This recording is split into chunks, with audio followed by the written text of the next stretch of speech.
Dear students, welcome back to മോൾക്കം by Angel. ഇന്ന് നമ്മൾ പഠിക്കാൻ പോകുന്നത് ഒരു സൂപ്പർ ഇമ്പോർട്ടൻറ്റ് ചാപ്റ്റർ ആണ്, ഇലക്ട്രോ കെമിസ്ട്രി. ഇലക്ട്രോ കെമിസ്ട്രി എന്ന് പറയുമ്പോൾ electricity plus chemistry. It's the study of how chemical energy and electrical energy converted. Electrical energy എങ്ങനെ കെമിക്കൽ എനർജി ആക്കുന്നു, കെമിക്കൽ എനർജി എങ്ങനെ ഇലക്ട്രിക്കൽ എനർജി ആക്കുന്നു, ഇതാണ് നമ്മൾ ഇതിൽ പഠിക്കുന്നത്. കെമിക്കൽ റിയാക്ഷൻസ് യൂസ് ചെയ്ത് ഇലക്ട്രിസിറ്റി പ്രൊഡ്യൂസ് ചെയ്യുന്നു, ഓർ റിവേഴ്സ്, ഇലക്ട്രിസിറ്റി യൂസ് ചെയ്ത് കെമിക്കൽ റിയാക്ഷൻസ് ചെയ്യുന്നു. സോ സിമ്പിൾ അല്ലേ? Let's go deeper. Types of electrochemical cell. നമുക്ക് രണ്ട് ടൈപ്പ് ഓഫ് ഇലക്ട്രോകെമിക്കൽ സെൽസ് ആണ് വരുന്നത്. First one galvanic cell, second one electrolytic cell. അപ്പോൾ ഗാൽവാനിക് സെൽ എന്താന്ന് നോക്കാം. കെമിക്കൽ റിയാക്ഷൻ നടന്നിട്ട് ഇലക്ട്രിസിറ്റി ജനറേറ്റ് ചെയ്യുന്ന സെല്ലാണ് ഗാൽവാനിക് സെൽ. അപ്പോൾ ഒരു കെമിക്കൽ റിയാക്ഷൻ നടക്കുന്നു, ആ റിയാക്ഷൻ വഴി നമുക്ക് ഇലക്ട്രിസിറ്റി ഉണ്ടാവുന്നു. ആ ഇലക്ട്രിസിറ്റി ഉണ്ടാവുന്ന സെല്ലാണ് ഗാൽവാനിക് സെൽ. എക്സാമ്പിൾ നോക്കുകയാണെങ്കിൽ ഡാനിയൽ സെൽ. അപ്പോൾ ഇക്വേഷൻ പഠിച്ചു വെക്കുക. Zn plus Cu2 plus gives Zn2 plus Cu. അപ്പോൾ ഇതിൽ ഓക്സിഡേഷൻ നടക്കുന്നത് സിങ്ക് ഇലക്ട്രോഡിലാണ്, റിഡക്ഷൻ നടക്കുന്നത് കോപ്പറിലാണ്. കാരണം സിങ്ക് ഇവിടെ നോക്കുമ്പോൾ ലെഫ്റ്റിൽ നോക്ക്, Zn തന്നെയാ, 0 ചാർജാണ് നിൽക്കണേ. അത് ആരോ മാർക്കിന്റെ അപ്പുറത്തേക്ക് പോകുമ്പോൾ Zn2+ ആയി. അപ്പോൾ അതിൽ 2 ഇലക്ട്രോൺ പോയി. അപ്പോൾ അവിടെയാണ് ഓക്സിഡേഷൻ നടന്നത്. റിഡക്ഷൻ നടന്നത് കോപ്പർ ഇലക്ട്രോഡിലാണ്. So current flows from zinc to copper. സിങ്കിന്ന് കോപ്പറിലേക്കാണ് ഇലക്ട്രിസിറ്റി ഫ്ലോ ചെയ്യുക. സിങ്കിലാണ് ഓക്സിഡേഷൻ നടന്നതെന്ന് പഠിക്കുക, കോപ്പറിലാണ് റിഡക്ഷൻ നടന്നതെന്ന് പഠിക്കുക. കോപ്പർ ഇവിടെ ലെഫ്റ്റിൽ 2+ ആയിരുന്നു, അതിവിടെ 0 ചാർജ് ആയി, റെഡ്യൂസ് ചെയ്തു റിഡക്ഷൻ. അപ്പോൾ ഒരു ട്രിക്കായിട്ട് ഓർത്ത് വെക്കുക, അനോക്സ്. ആനോഡിലാണ് ഓക്സിഡേഷൻ നടക്കുക, അനോക്സ് എന്ന് ഓർത്ത് വെക്കുക. ആനോഡ് ഓക്സിഡേഷൻ എവിടെയാണ് നടന്നത്? സിങ്കിലാണ് ഓക്സിഡേഷൻ നടന്നത്, ആനോഡാണത്. ആനോഡിലാണ് ഇപ്പോഴും ഓക്സിഡേഷൻ നടക്കുക. ഗാൽവാനിക് സെല്ലിന്റെ കേസിൽ റിഡക്ഷൻ നടക്കുക കാഥോഡിൽ. അപ്പം റെഡ് കാറ്റ് എന്ന് ഓർത്ത് വയ്ക്കുക. റെഡ് കാറ്റ് റിഡക്ഷൻ അറ്റ് കാഥോഡ്. അപ്പം റെഡ് കാറ്റ് എന്ന് ഓർത്ത് വയ്ക്കുക, അതാണ് റിഡക്ഷൻ കാഥോഡ്, റെഡ് കാറ്റ്, അങ്ങനെ ഓർത്ത് വയ്ക്കുക. Next one electrolytic cell. ഇതിൽ നമ്മൾ ഇലക്ട്രിസിറ്റി കൊടുക്കുന്നു and it forces A chemical changes. നമ്മൾ ഇലക്ട്രിസിറ്റി കൊടുത്തിട്ട് ഒരു കെമിക്കൽ റിയാക്ഷൻ നടക്കുന്നു. നേരത്തേതിൽ കണ്ടത് ഒരു കെമിക്കൽ റിയാക്ഷൻ നടന്നിട്ട് ഇലക്ട്രിസിറ്റി പ്രൊഡ്യൂസ് ചെയ്യുന്നു. ഇവിടെ നമ്മൾ ഇലക്ട്രോലൈറ്റിക് സെല്ലിൽ ഇലക്ട്രിസിറ്റി കൊടുത്തിട്ട് ഒരു കെമിക്കൽ ചേഞ്ച് നടക്കുന്നു. Example electrolysis of water, molten NaCl. അതിലെന്താ സംഭവിക്കുന്നത്? വാട്ടർ, നമ്മുടെ വെള്ളം സ്പ്ലിറ്റ് ചെയ്തിട്ട് ഹൈഡ്രജനും ഓക്സിജനും ഗ്യാസ് ഫോം ആകുന്നു. അതാണ് ഇലക്ട്രോലൈസിസ് ഓഫ് വാട്ടർ എന്ന് പറയുന്നത്. വാട്ടർ സ്പ്ലിറ്റായി ഹൈഡ്രജൻ ഗ്യാസും ഓക്സിജൻ ഗ്യാസും ആവും. ഡിഫറൻസ് അപ്പോൾ നോക്കുകയാണെങ്കിൽ ഗാൽവാനിക് സെല്ലിൽ നടക്കുന്ന ഒരു സ്പോണ്ടേനിയസ് റിയാക്ഷനാണ്, പെട്ടെന്ന് നടക്കുന്ന ഒരു റിയാക്ഷനാണ്. ഇലക്ട്രോലൈറ്റിക് സെല്ലിൽ non spontaneous, need electricity. Electrolytic സെല്ലിൽ നമ്മൾ അങ്ങോട്ട് ഇലക്ട്രിസിറ്റി കൊടുക്കണം.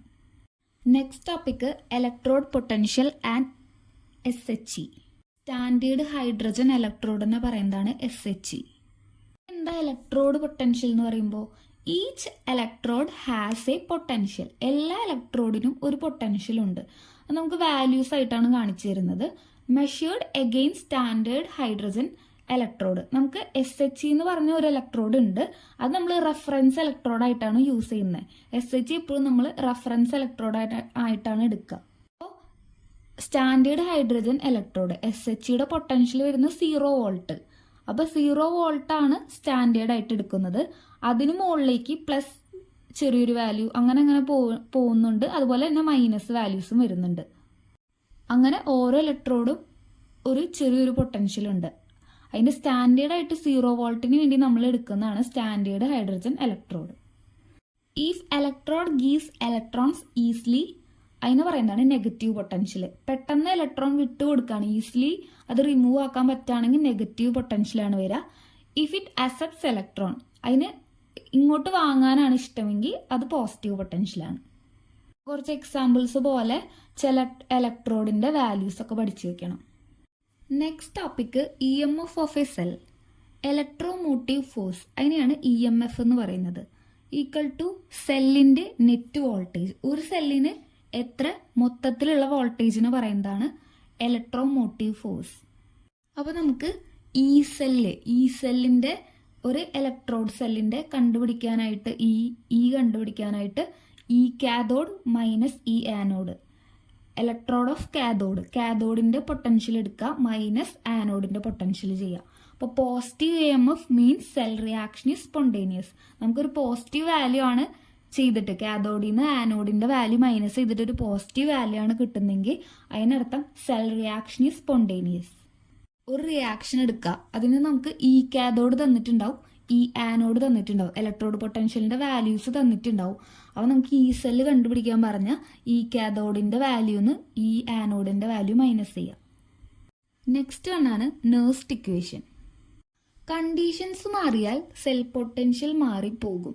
അതിന്റെ കാൽക്കുലേഷൻ ചെയ്യാൻ നമ്മൾ യൂസ് ചെയ്യുന്നതാണ് നേഴ്സ്റ്റ് ഇക്വേഷൻ. നേഴ്സ്റ്റ് ഇക്വേഷൻ വരുന്നത് E equal to E0 minus RT/NF into LN/Q. അപ്പോൾ ഇതിൽ R ഗ്യാസ് കോൺസ്റ്റന്റ് ആണ്, ആറിന്റെ വാല്യൂ 8.314. അതുപോലെ ഫാരഡേസ് കോൺസ്റ്റന്റ് F വരുന്നത് 96485 ആണ് വാല്യൂ വരുന്നത്. അത് രണ്ടും കൂടെ കൊടുക്കുമ്പോൾ ടെമ്പറേച്ചറിന്റെ വാല്യൂ 298 കെൽവിനും കൊടുക്കും. അപ്പോൾ E equal to E0 minus 0.0592 divided by N into log Q. ഇതാണ് ഇക്വേഷൻ വരുന്നത്. ഇക്വേഷനിൽ RTF മൂന്നിൻ്റെയും വാല്യൂ കൊടുക്കുമ്പോഴാണ് 0.0592 വരുന്നത്. ഈ ഒരു ഇക്വേഷൻ എക്സാമിലും പിന്നെ നമ്മൾ പ്രാക്ടീസ് ചെയ്യുമ്പോഴൊക്കെ വളരെ ഇമ്പോർട്ടൻ്റ് ആണ്. Next one electrochemical series. This is A list of standard electrode potential. നമ്മൾ നേരത്തെ പറഞ്ഞില്ലേ വാല്യൂസ്, ഇലക്ട്രോഡ് പൊട്ടൻഷ്യൽ വാല്യൂസിന്റെ ലിസ്റ്റ് ഇങ്ങനെ കറക്റ്റ് ഒരു ഓർഡറിൽ കൊടുക്കുന്നതാണ് ഈ ഇലക്ട്രോകെമിക്കൽ സീരീസ്. അപ്പോൾ മോർ പോസിറ്റീവ് ആയിട്ടുള്ള E0 വാല്യൂസ് ആണ് എപ്പോഴും സ്ട്രോങ് ഓക്സിഡൈസിങ് ഏജന്റ് ആയിട്ട് കണക്കാക്കുന്നത്. More negative electrode potential value വരുന്നത് സ്ട്രോങ് റിഡ്യൂസിങ് ഏജന്റ് ആണ്. നമ്മൾ സ്റ്റാൻഡേർഡ് ഇലക്ട്രോഡ് പൊട്ടൻഷ്യൽ ഓരോ എലമെന്റ്സിന്റെയും ഒരു ഓർഡർ ഉണ്ട്, അതിന് അങ്ങനെ ഓർഡറിൽ കൊടുത്തതാണ് ഇലക്ട്രോകെമിക്കൽ സീരീസ്. അപ്പോൾ Li ലിഥിയത്തിനാണ് ഏറ്റവും നെഗറ്റീവ് ഇലക്ട്രോഡ് പൊട്ടൻഷ്യൽ ഉള്ളത്. Lithium has very negative electrode potential. അതാണ് ബെസ്റ്റ് റിഡ്യൂസിങ് ഏജന്റ്. ഏറ്റവും നെഗറ്റീവ് വാല്യൂ വരുന്നതാണ് ബെസ്റ്റ് റിഡ്യൂസിങ് ഏജന്റ്. അപ്പോൾ Li ആണ് ബെസ്റ്റ് റിഡ്യൂസിങ് ഏജന്റ്. അതുപോലെ തന്നെ F2 has positive electrode potential. F2 ആണ് ഏറ്റവും കൂടുതൽ പോസിറ്റീവ് ഇലക്ട്രോഡ് പൊട്ടൻഷ്യൽ. അതാണ് best oxidising agent F2. Next topic വരുന്നത് electrolysis and Faraday's law. Electrolysis mean electricity use ചെയ്ത് കോമ്പൗണ്ട് സ്പ്ലിറ്റ് ചെയ്യുക. നമ്മളൊരു ഇലക്ട്രിസിറ്റി പാസ് ചെയ്തിട്ട് അതിലുള്ള നമുക്ക് തന്നിരിക്കുന്ന കോമ്പൗണ്ട്സ് സ്പ്ലിറ്റ് ചെയ്ത് രണ്ടെണ്ണാക്കാം. Example electrolysis of molten NaCl. NaCl എന്ന് പറഞ്ഞ കോമ്പൗണ്ട് ഇലക്ട്രിസിറ്റി കൊടുത്ത് Na സോഡിയം ഒറ്റയ്ക്കും Cl ആക്കാം. റിയാക്ഷനിൽ Na++ ഇലക്ട്രോൺ ഗീവ്സ് Na ഒറ്റയ്ക്ക് കിട്ടും. ഇത് കാഥോഡിലാണ് നടക്കുന്നത്. Cl- gives half Cl2+ electrode. ഇത് ആനോഡിലാണ് നടക്കുന്നത്. അപ്പോൾ Na സോഡിയത്തിന്റെ ഇലക്ട്രോൺ ആഡ് ചെയ്യുന്നത് കാഥോഡിലും Cl-ന്റെ ഇലക്ട്രോൺ പോകുന്നത് ആനോഡിലും. അപ്പം നെക്സ്റ്റ് നോക്കുന്നത് ഫാരഡേസ് ഫസ്റ്റ് ലോ. ഫസ്റ്റ് ലോയിൽ പറയുന്നത് W equal to ZIT. W എന്ന് പറഞ്ഞാൽ മാസ് ഡെപ്പോസിറ്റഡ്. ഒരു ഇലക്ട്രോലൈറ്റിൽ എന്തോരം മാസ് വെയിറ്റ് അടങ്ങിയിരിക്കുന്നു. I എന്ന് വെച്ചാൽ കറന്റ്, T ടൈം, Z ആണ് ഇലക്ട്രോകെമിക്കൽ ഇക്വാലന്റ്. Z ഒരു കോൺസ്റ്റന്റ് ആണ്. അപ്പം നമുക്ക് വെയിറ്റ് ഈക്വൽ ടു ഒരു constant into current into time ചെയ്താൽ മതി. അപ്പോഴാണ് നമുക്ക് ഫാരഡേസ് ഫസ്റ്റ് ലോ പറയുന്നത് കറന്റ് ഇൻറ്റു ടൈമാണ് മാസിനോട് ഈക്വൽ. ഇനി സെക്കൻഡ് ലോയിൽ പറയുന്നത് different elements deposit in equal ratio of equivalent weights when same charge passes. ഒരേ സെയിം ചാർജ് ഒരു ഇലക്ട്രോലൈറ്റ് കൂടെ പാസ് ചെയ്ത ഡിഫറെന്റ് എലമെന്റ്സ് നമുക്ക് ഈക്വൽ റേഷ്യോയിൽ ഡെപ്പോസിറ്റ് ചെയ്യും. Next topic conductance of electrolytes. Conductance എന്ന് പറയുമ്പോൾ ഇലക്ട്രിസിറ്റിയുടെ എന്തോരം ഉണ്ട്, അതിൻ്റെ എബിലിറ്റി എന്തോരം കണ്ടക്ട് ചെയ്യാൻ പറ്റും അപ്പോൾ കണ്ടക്റ്റൻസിൻ്റെ ഇക്വേഷൻ വരുന്നത് G = 1/R. ഡിസ്റ്റൻസ് R, അതിൻ്റെ 1/R ഓപ്പോസിറ്റ് ആണ് കണ്ടക്റ്റൻസ് വരുന്നത്. സ്പെസിഫിക് കണ്ടക്റ്റൻസ് എന്ന് പറയുന്നത് conductance per unit length and area. Unit length 1ഉം ഏരിയ 1ഉം ആക്കി എടുക്കുന്നതിനെയാണ് സ്പെസിഫിക് കണ്ടക്റ്റൻസ് എന്ന് പറയുന്നത്. ഡിനോട്ട് ചെയ്യുന്നത് K. സ്പെസിഫിക് കണ്ടക്റ്റൻസ് എന്താണെന്ന് ചോദിച്ചാൽ conductance per unit length and area. അതുപോലെ മോളാർ കണ്ടക്ടിവിറ്റി λm കണ്ടുപിടിക്കാനുള്ള ഇക്വേഷൻ K × 1000 / കോൺസെൻട്രേഷൻ. ഇതിൻ്റെയൊക്കെ ഇക്വേഷൻസ് പഠിച്ചു വെക്കുക, പ്രോബ്ലംസ് ചോദിക്കും. എന്താണ് ഡൈല്യൂഷൻ എഫക്റ്റ്? ഒരു സ്ട്രോങ് ഇലക്ട്രോലൈറ്റ് നമ്മൾ എടുക്കാന്ന് വെക്കുക, നല്ലോണം ഇലക്ട്രിസിറ്റി പാസ് ചെയ്യുന്ന ഒരു സ്ട്രോങ് ഇലക്ട്രോലൈറ്റ്, അതിന് ലാംഡ വാല്യൂ സ്ലൈറ്റ് ആയിട്ട് ഇൻക്രീസ് ചെയ്യും, ചെറുതായിട്ട് കൂടും.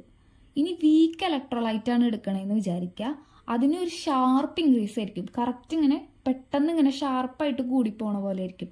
അതെന്തുകൊണ്ടാണ്? Weak electrolyte due to ionisation, അതിന് അയണൈസേഷൻ സംഭവിക്കുന്നതുകൊണ്ടാണ് അതിന് ഷാർപ്പ് ഇൻക്രീസ് ആവുന്നത്, dilution. Next topic Kohlrausch's law. ഇതിൽ പറയുന്നത് അറ്റ് ഇൻഫിനിറ്റ് ഡൈല്യൂഷൻ, നമുക്കിങ്ങനെ ഇൻഫിനിറ്റ് ആയിട്ട് പോകുന്ന ഒരു ഡൈല്യൂഷൻ, കണ്ടിന്യൂസ് ആയിട്ട് പോകുന്ന, നിൽക്കാതെ പോകുന്ന ഒരു ഡൈല്യൂഷൻ, അതിൻ്റെ ടോട്ടൽ ലാംഡ വാല്യൂ ടോട്ടൽ കണ്ടുപിടിക്കാൻ നമ്മൾ ലാംഡ ഓഫ് ഫസ്റ്റത്തെ ഡൈല്യൂഷൻ്റെ പ്ലസ് സെക്കൻഡ് ഡൈല്യൂഷൻ അങ്ങനെ പ്ലസ് ചെയ്ത് പോയാൽ നമുക്ക് ലാംഡ ഇൻഫിനിറ്റി കിട്ടും. ലാംഡ ഇൻഫിനിറ്റി കിട്ടാൻ വേണ്ടിയിട്ട് നമ്മൾ ലാംഡ ഒരു reaction plus lambda second reaction അങ്ങനെ പ്ലസ് ചെയ്ത് പോകണം. Useful for week electrolyte like acetic acid. ഇത് അസറ്റിക് ആസിഡ് പോലുള്ള വീക്ക് ഇലക്ട്രോലൈറ്റിലാണ് നമുക്ക് ഈ കോൾറാഷ്യസ് ലോ അപ്ലൈ ചെയ്യാൻ പറ്റുന്നത്. ഡയറക്റ്റ് മെഷർ ചെയ്യാൻ പറ്റില്ല, so calculate using this law. നമുക്ക് അസറ്റിക് ആസിഡ് പോലുള്ള വീക്ക് ഇലക്ട്രോലൈറ്റിന് ഡയറക്റ്റ് നമുക്ക് മോളാർ കണ്ടക്ടിവിറ്റി കണ്ടുപിടിക്കാൻ പറ്റില്ല, അതുകൊണ്ടാണ് നമ്മൾ കോൾറാഷ്യസ് ലോ അപ്ലൈ ചെയ്യുന്നത്. Next topic batteries and fuel cells. നമുക്ക് 2 ടൈപ്പ് ഓഫ് ബാറ്ററീസ് ഉണ്ട്. First one primary cell. ഇതെന്ന് പറഞ്ഞാൽ നോൺ റീചാർജബിൾ ആണ്, നമുക്ക് റീയൂസ് ചെയ്യാൻ പറ്റാത്ത പ്രൈമറി സെൽ. അതിൽ വരുന്ന ഒന്നാമത്തെ സെല്ലാണ് ഡ്രൈ സെല്ലും മെർക്കുറി സെല്ലും. ഈ 2 സെല്ലുകളും നമുക്ക് റീയൂസ് ചെയ്യാൻ പറ്റില്ല, ഒരു വട്ടം യൂസ് ചെയ്താൽ നമ്മളത് വലിച്ചെറിയേണ്ടി വരും. സെക്കൻഡറി സെൽ എന്ന് പറഞ്ഞു കഴിഞ്ഞാൽ റീചാർജബിൾ ആണ്, നമുക്ക് പിന്നെയും റീയൂസ് ചെയ്യാൻ പറ്റും. Lead acid battery, lithium ion ബാറ്ററിയാണ് അതിലൊക്കെ വരുന്നത്. അത് നമുക്ക് ഒരു വട്ടം ചാർജ് കഴിഞ്ഞാലും ചാർജ് ചെയ്ത് പിന്നെയും യൂസ് ആക്കാം. പ്രൈമറി സെൽസ് നമുക്ക് ഒരു വട്ടം യൂസ് ചെയ്താൽ അത് ബാറ്ററി പോയി. നമ്മളിപ്പോൾ റിമോട്ടിലൊക്കെ കാണുന്ന കുഞ്ഞ് ബാറ്ററീസ് ഇല്ലേ, റൗണ്ട് വൺ, അങ്ങനത്തെ ഇപ്പോൾ വാച്ചിലൊക്കെ ഇടുന്നത്, വാച്ചിൽ നമ്മൾ ബാറ്ററി കഴിഞ്ഞാൽ അത് കളയും, നമ്മൾ പുതിയ ബാറ്ററി ഇടണം. അതൊക്കെയാണ് പ്രൈമറി സെല്ലിൽ വരുന്നത്. സെക്കൻഡറി സെല്ല് നമുക്ക് റീചാർജ് ചെയ്ത് പിന്നെയും റീയൂസ് ചെയ്യാൻ പറ്റും. നെക്സ്റ്റ് ഫ്യൂവൽ സെൽ എന്താണ്? എക്സാമ്പിളാണ് H2O2 fuel cell. Hydrogen and oxygen, ഹൈഡ്രജനും ഓക്സിജനും കമ്പൈൻ ചെയ്ത് ഇലക്ട്രിസിറ്റി പ്രൊഡ്യൂസ് ചെയ്യുന്നു. ഒപ്പം വാട്ടറും എക്കോ ഫ്രണ്ട്ലി ആയിട്ട് ഇലക്ട്രിസിറ്റി പ്രൊഡ്യൂസ് ചെയ്യും. എങ്ങനെ? ഹൈഡ്രജനും ഓക്സിജനും കമ്പൈൻ ചെയ്ത്. അതാണ് ഫ്യൂവൽ സെല്ലിൽ നടക്കുന്നത്. ഫ്യൂവൽ സെല്ല് ചോദിക്കുമ്പോൾ H2O2 ഫ്യൂവൽ സെല്ലാണ് എക്സാമ്പിൾ. അതിൻ്റെ പിക്ചറൊക്കെ വരച്ച് പഠിക്കുക. ഇതിലെ ലാസ്റ്റ് ടോപ്പിക്കാണ് corrosion. Corrosion means metal slowly react with air or moisture and destroys it self. Corrosion എന്ന് പറഞ്ഞാൽ നമ്മളൊരു മെറ്റൽ പുറത്തിങ്ങനെ വെക്കുക, അതിൽ തുരുമ്പ് വരണ കണ്ടിട്ടില്ലേ? നമ്മൾ കുറച്ച് കാലം വരുമ്പോൾ അതിൽ എയറിൻ്റെ പ്രസൻസിൽ മോയ്സ്ചർ, വെള്ളം, ഈർപ്പൊക്കെ തട്ടിയിട്ട് മഴക്കാലം വരുമ്പോൾ നമ്മൾ ഈർപ്പൊക്കെ തട്ടിയിട്ട് തുരുമ്പ് വരിക, അതിനെയാണ് നമ്മൾ പറയുന്ന കൊറോഷൻ. എക്സാമ്പിളാണ് ഈ റസ്റ്റിംഗ് ഓഫ് അയൺ, നമ്മുടെ ഇരുമ്പിൽ തുരുമ്പ് പിടിക്കുന്നത്. ആ റസ്റ്റിംഗ് ഓഫ് അയണിൻ്റെ ഇക്വേഷൻ വളരെ ഇമ്പോർട്ടൻ്റ് ആണ്. അയൺ എന്ന് പറഞ്ഞാൽ Fe. അപ്പം Feയിൽ എന്തൊക്കെയാണ്? എയറും വാട്ടറും പറ്റി പിടിക്കുമ്പോഴാണ് നമുക്ക് ഈ റസ്റ്റ്, തുരുമ്പ് ഉണ്ടാവുന്നത്. അപ്പോൾ ഇക്വേഷൻ വരുന്നത് Fe + O2 + H2O. Feയുടെ കൂടെ ഓക്സിജനും H2O എന്ന് വെച്ചാൽ വാട്ടറും. അപ്പോൾ Fe + O2 + H2O നമുക്ക് എന്ത് കിട്ടും? Fe2O3 x H2O. ഈ ഒരു Fe2O3 x H2O അതിനെയാണ് നമ്മൾ റസ്റ്റ് എന്ന് പറയുന്നത്. റസ്റ്റ് തുരുമ്പിന്റെ ഇക്വേഷൻ ആണ് Fe2O3xH2O. അപ്പൊ ഈ തുരുമ്പ് അല്ലെങ്കിൽ നമുക്ക് ഈ റസ്റ്റിംഗ്, ഈ തുരുമ്പ് പിടിക്കുന്നതിനെ എങ്ങനെ നമുക്ക് തടയാം, എങ്ങനെ പ്രിവെന്റ് ചെയ്യാം?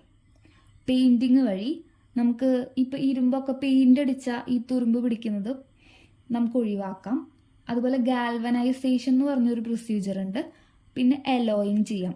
അപ്പൊ ഈ 3 പ്രൊസീജിയേഴ്സ് പഠിച്ചു വെക്കുക, പ്രിവെന്റ് ചെയ്യുക. കൊറോഷൻ പ്രിവെന്റ് ചെയ്യാനുള്ള മെത്തേഡ്സ് ആണ് പെയിന്റിങ്, ഗാൽവനൈസേഷൻ, എലോയിങ്. അപ്പോൾ ഇത്ര സിമ്പിളാണ് ഇലക്ട്രോ കെമിസ്ട്രി.